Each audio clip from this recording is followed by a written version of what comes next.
Madam, এই যে আপনার বিল। আচ্ছা, আমি বাসন ধোবো নাকি সাফ সাফাইয়ের কাজ করব, কোনটা সেটা আগে বলো। মানে আমি বুঝি নাই ম্যাম। মানেটা হলো বিল দেওয়ার মতো কোনো টাকা আমার কাছে নেই। তুমি এখন বলো কোন কাজটা আমি করব। ম্যাডাম, বিলটা অনেক বেশি। আপনি যদি কাজ করেন তাও পূর্ণ হবে না। তাহলে এক কাজ করো, তুমি পুলিশকে ফোন দাও। আচ্ছা ম্যাডাম, আপনি একটা কথা বলুন তো, যখন আপনার কাছে টাকাই নেই তাহলে আপনি এত বড় ক্যাফেতে খেতে আসলেন কেন? কি করব বলুন, এটা আমার একটা পুরনো অভ্যাস।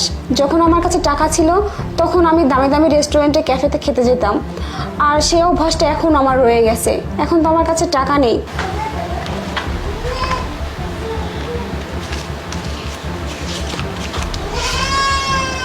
এই নিন ম্যাডাম, এই টাকাটা নিন আর বিলটা আপনি দিয়ে দিন। কিন্তু এটা তো তোমার টাকা, তাই না? তাহলে তুমি কেন আমাকে টাকা দিচ্ছ? আসলে ম্যাডাম, আমি চাই না যে কেউ শুধুমাত্র খাবারের বিল দিতে না